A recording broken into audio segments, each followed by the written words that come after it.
Last week इस किताब की सारी लाइन्स अभी गायब हो गई थी। हाँ मैम, बिल्कुल ऐसे जैसे कोई ब्लैंक ड्राइंग बुक होती है। तुम लोग जाकर सो जाओ, ये सब तुम लोगों का वहम है, बस और कुछ भी नहीं। लेकिन मैम, मैंने बोला ना, go to your bed now. Leena ने भले ही दोनों बच्चियों की बात को उस वक्त ज्यादा तवज्जो नहीं दिया, लेकिन असल में वो भी कुछ परेशान सी थी। फिर अगले दिन, मैम मैं कम इन? यस लीना, कम इन सिर्फ, बताओ क्या बात है। मैम हॉस्टल में फिर से वही सब हो रहा है। इस बार 5th स्टैंडर्ड की रिनी के साथ हुआ। मैम मुझे तो बहुत डर लग रहा है। लीना ये सब बच्चों की शरारत है, इससे ज्यादा और कुछ भी नहीं। लीना और स्कूल के प्रिंसिपल आपस में बात कर ही रहे थे कि तभी उन्हें किसी के चीखने की आवाज सुनाई दी। वो दोनों फौरन हॉस्टल की तरफ भागे। फिर वहाँ जो उन्होंने देखा उस पर वाकई विश्वास करना मुश्किल था।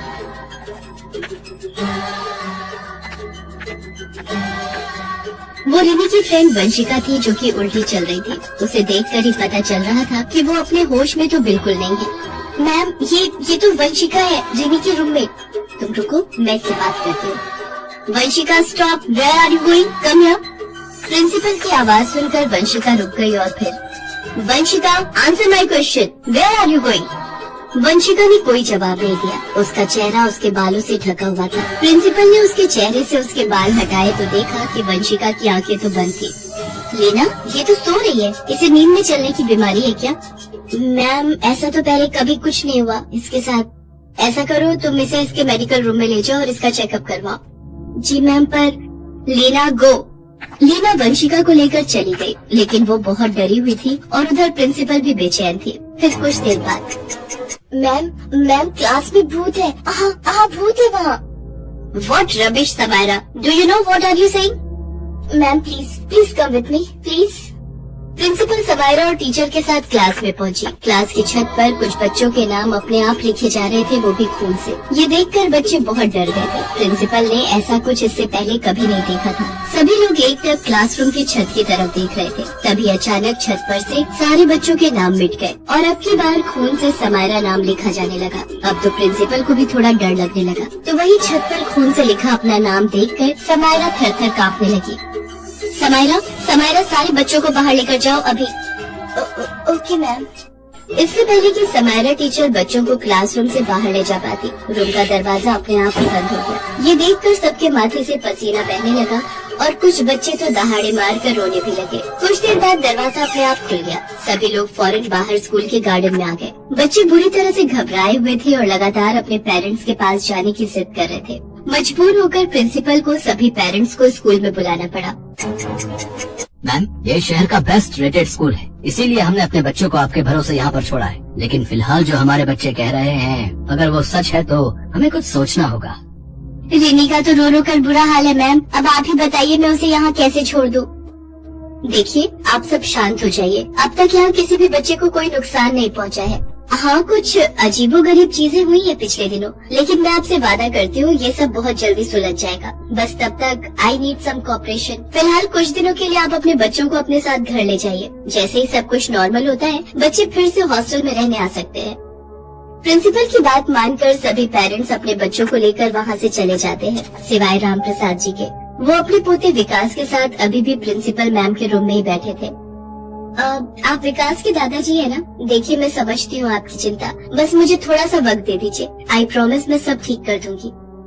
नहीं, ये सब आपके बस की बात नहीं है। आप कितनी भी कोशिश कर लो, वो यहाँ से जाएगी नहीं। क्या कह रहे हैं आप? कौन नहीं जाएगी यहाँ से?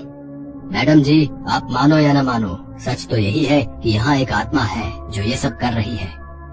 What rubbish! देखिए ये सब बकवास मैं पहले भी सुन चुकी हूँ। असल में ये सब हमारे स्कूल की रेपुटेशन खराब करने की एक कोशिश है, जिसे मैं नाकाम करके रहूंगी। मैडम जी क्यों जिद कर रही हैं? आपका चेहरा बता रहा है कि आपने भी उस आत्मा को महसूस किया है। देखिए मैंने सालों तक तंत्र विद्या सीखी है और मैं आपकी मदद कर सकता हूँ।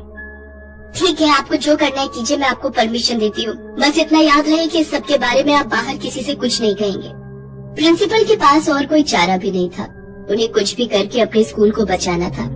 राम प्रसाद जी ने स्कूल कैंपस में ही एक बड़ी पूजा की तैयारी की। हालांकि इस बीच में बहुत कुछ ऐसा हुआ जो बहुत ही डरावना था, लेकिन राम प्रसाद जी ने हार नहीं मानी।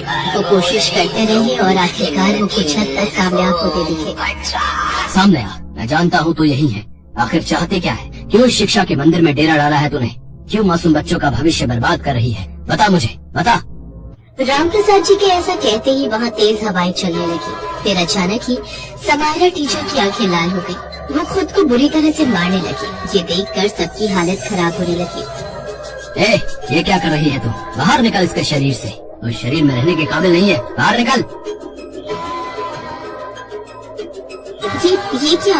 ये तो एक बच्ची है और ये यूनिफॉर्म, ये भी हमारे स्कूल की ही है। हाँ मैम, इतना सब कुछ तो याद है, पर मुझे भूल गई आप। मैं राधा हूँ। अब कुछ याद आया? राधा, तुम ये सब क्यों कर रही हो? और उससे भी बड़ा सवाल, तुमने सुसाइड क्यों किया था? समायरा, इससे मिलो। ये राधा है, न्यू एडमिशन। ये अब से हमारे हॉस्टल में ही रहेगी। Radha, go there and wait for me. Ma'am, ये बच्ची कौन है और ऐसे हाफ सेशन में इसका एडमिशन लेने का क्या मतलब है? एक्चुअली ये बच्ची बहुत गरीब घर से है। इसकी माँ कांता मेरी मेड है। बच्ची बहुत ही होनहार है, तो इसलिए तो आपने इसको हमारे स्कूल में एडमिशन दे दिया?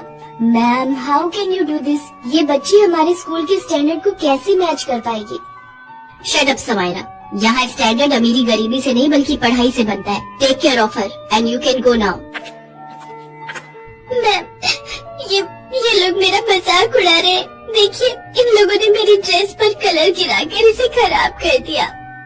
उफ, इतने बड़े स्कूल में ऐसे ही मुंह उठाकर चली आओगी तो ये सब तो झेलना ही पड़ेगा ना। अब जाओ और जाकर अपनी ड्रेस चेंज करके आओ। ऐसा एक दिन भी नहीं गया जब इस स्कूल में मुझे बुली नहीं किया गया। मैंने जब भी शिकायत की तो उल्टा इस समायरा टीचर ने मुझे ही डांट दिया। मैंने आपके पास आकर शिकायत करने की भी कोशिश की, लेकिन ऐसा करने से भी मुझे रोक दिया गया। मैं सब कुछ बर्दाश्त करती रही क्योंकि मैं हर हाल में इस स्कूल में पढ़ना चाहती थी। लेकिन फिर एग्जाम का दिन आया। मैंने सब कुछ बहुत अच्छे से किया था। मैं पूरी क्लास में फर्स्ट आ सकती थी, लेकिन हेलो स्टैंडर्ड, चल जरा जल्दी से क्वेश्चन नंबर 5 का आंसर बता। मैं क्यों बताऊं? देख, बता दे जल्दी से, वरना क्या करोगी तुम लोग? हर रोज मेरा मजाक उड़ाती हो और आज एग्जाम में मुझसे मदद मांग रही हो, वो भी ऐसे। थोड़ा अच्छे से बात करो तो शायद मैं आंसर बता भी दूं। अच्छे से बात, और वो भी तुझसे?